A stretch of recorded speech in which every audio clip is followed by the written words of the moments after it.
I imagine this little fairy godmother dancing around with her little wand going boop, boop, boop, boop. Happy Valentine's Day! Hi, lovely people. I am going to talk to you today about love. I was trying to do the little heart thing, but I can't. I don't know if you have to stretch your fingers funny. I can't get it right. So, no hearts. But I am going to talk to you about love. And in fact, this story I'm about to tell you is the reason this channel even exists and started. So it's taken me a long time to make this video because mostly I think I was resisting it a little bit. I was, we're all always a little bit scared to bare our souls and put everything out there. And this one is, I think this one's it's a special one for me. And, you hope you're not judged too hard. But I'm getting over that and it's fine. What I'd like to say is that what I'm about to tell you is something that it's how I feel. I'm never going to tell you how you should feel. I am not in the business of telling you what to feel or how to feel.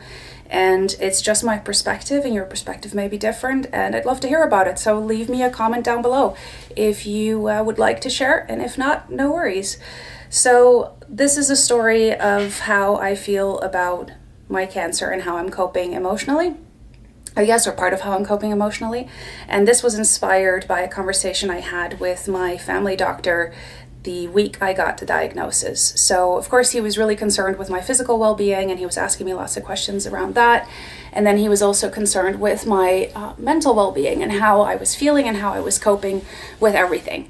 And when I explained to him how I felt, he was really surprised. And I remember him literally going like, whoa, okay, almost falling off his chair. And I thought, oh, hold on, we don't need another person in the hospital. But in all seriousness, he said, have you considered sharing this? You should put this on YouTube and, you might help other people. And I thought, oh, interesting thought. Now, at the time, I was really ill. I was really miserable. I was in no physical state to start a project like this whatsoever. But the seed of the idea was planted. And as I started to feel better, as things kind of got into more of a normal routine, and as I really considered starting this channel, this idea was front and center. And it is because apparently, and I did not know this because I've never gone through this before, but not everyone views cancer the way I do. And maybe it is of some help to you. So to start at the beginning again, the vocabulary and the language that's used around cancer is often really, really negative. We're talking about killing cancer, we're fighting cancer.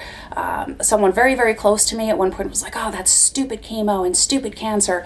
And when she said that, I love her dearly, but when she said that, I was like, oh, it's like someone's attacking my best friend, Chemo is my friend. Like, don't be mean to it. It's not stupid chemo. It's happy chemo. It's like, yay, chemo. And I'll get to that in a little bit, why I think of chemo as my friend, but I'm trying to sort of go in some sort of order here. So my doctor probably expected me to be really angry. I think a lot of people expected me to be angry, to feel like my body is betraying me, to feel like it's unfair, and and to a degree I do feel it's unfair. Do I love having cancer? Of course not. I would be a masochist if I did. But lots of people feel betrayed by their bodies, and I totally understand that. I absolutely get that when your body's doing something it's not supposed to do, you're going to feel like it's betraying you. At least that's a good possibility. In my case, it is a little bit different. I don't feel like my body's betraying me. I feel like it's screaming for help.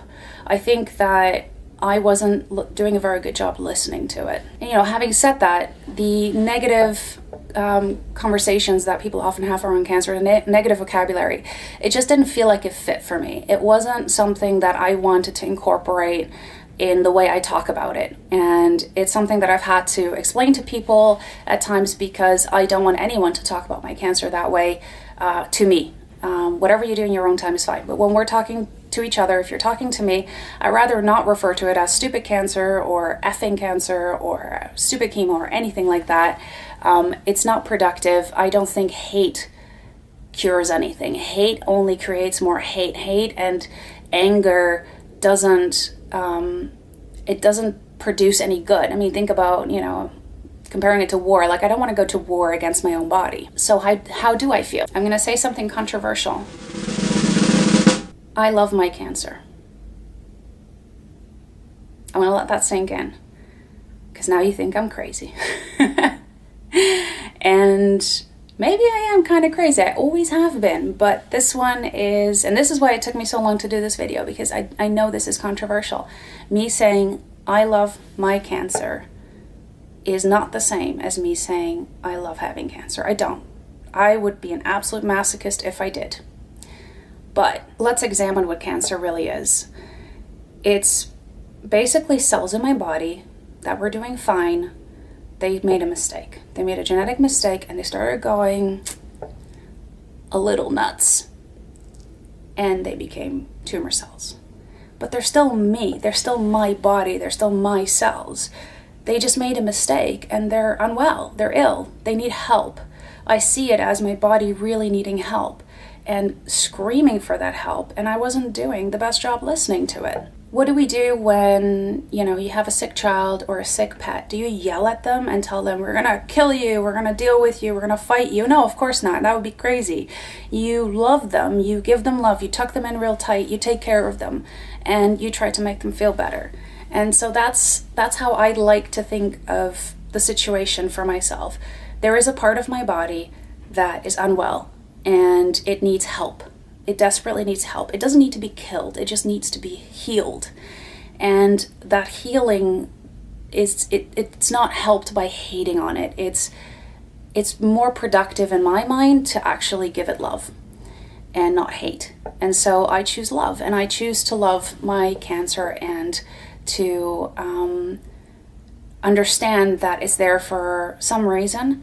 And, whether or not you want to look at it very clinically, and that reason is just something went wrong. There was a mistake made in the DNA and it started to do crazy things. Or if you think of it as my body's telling me something because I've been doing things in not the best way, maybe for a really long time. As in, I'd been running myself into the ground. I've been working too hard. I was always the person who was trying to run a business and have several jobs on the side. And even while I was doing my PhD, I was doing that. And I never really took a holiday. Like in the last 2 years, I've probably had maybe a week or two holiday at most. And that's novel because I never did that before. And it's crazy. Like, you cannot live like that. So my body was asking for help and I wasn't listening, and it started screaming louder and louder and louder until I got to the point of where we are now. So my approach is to not hate my cancer or hate my tumor cells. Instead, I'm doing something different. I am thanking my tumor cells. I'm saying thank you for being here. Thank you for doing the job that was needed. That job is now done, and it's time to go, and it's time to make place for healthy cells. But thank you. I'm now listening. It's still hard for me to say that without bursting into tears, so I think I'm doing okay. But yeah, I think it's important to me. Again, I'm not telling you what to do. To me, it's important to thank them. They had a purpose. We all have a purpose. And their purpose is now done. And I think that's the important part. I don't want them to stay. I don't want to have cancer. I want to be healed. I want to try and heal myself.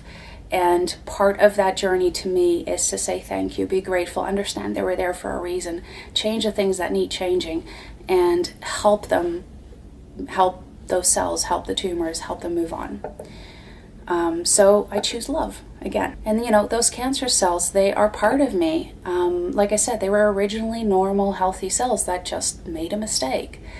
And they're deserving of love just as much as my normal, healthy cells are. Just because they're ill does not mean I get to hate them. So try something for me. Go stand in front of a mirror, look at yourself, look yourself in the eyes, and say, I love you. It's really hard, isn't it? Or maybe it isn't for you. I hope it isn't. But sometimes it's hard. It was really hard for me the first time. The first time I cried. And I don't know if I really believed myself, but it makes you look at yourself in a completely different way. And I think it starts more of an engine of compassion. We're often very hard on ourselves, and we're harder on ourselves than we are on other people. And we demand more of ourselves, and we give ourselves less love than we give others. And particularly in a situation like this one, or situation where your body goes, okay, it's enough. It's really been enough. It's time to start loving yourself more. And it's time to start showing yourself compassion, showing yourself love, because you deserve it. So think about how you treat others that you love the most. think about what you do to show that love, and also think about how you can incorporate some of that love for yourself. So to give yourself more of that compassion and self-love. It's not going to do any harm. You know, I'm not telling you this will cure cancer, but it definitely doesn't hurt. It really does help. And I think it helps healing a lot more than hate and dislike of the situation does.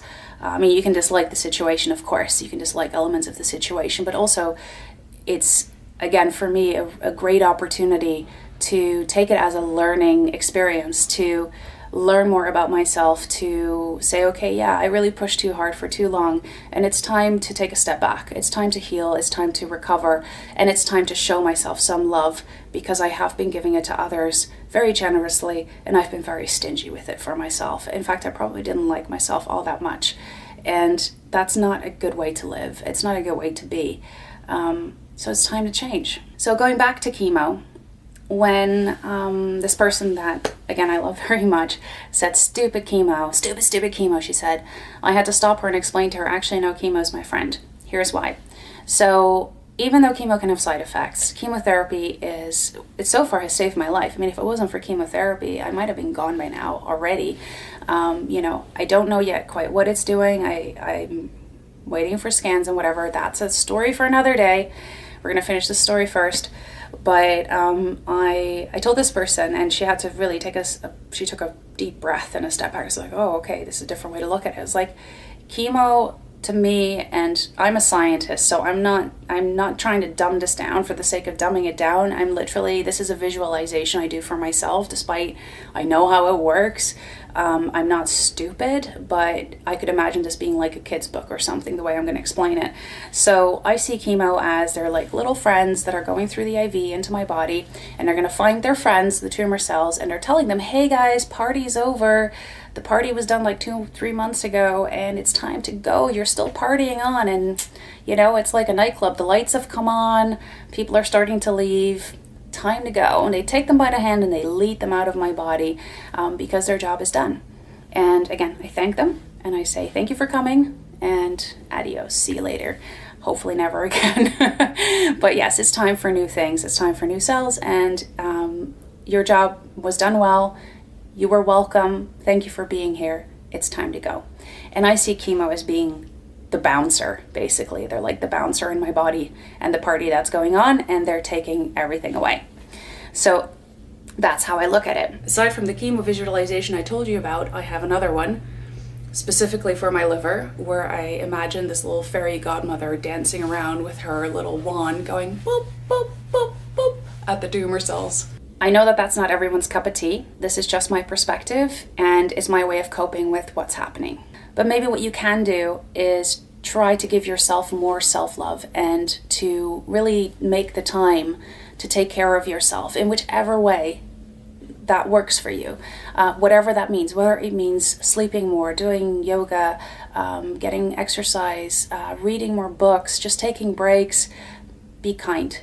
Be kind to yourself, first and foremost. And don't forget that when you give love to others, also save a little bit for you. So that's it. Happy Valentine's Day again. And don't forget that you always have someone to love, even if you're single, because you can just love yourself. And be extra kind to yourself today. If it's cold out where you live, tuck yourself in, maybe with a nice hot drink and a good book, whatever you enjoy doing, or Netflix or whatever. If you're somewhere warm, go out, enjoy the sun, have some fun. It's time for you. And yeah, as always, I will see you in a few days. And thank you so much for watching. I'd love it if you subscribe. You can subscribe down below as well. Leave me a comment, subscription, like this video if you like it, and I will be making more. And I will see you very soon. Bye-bye.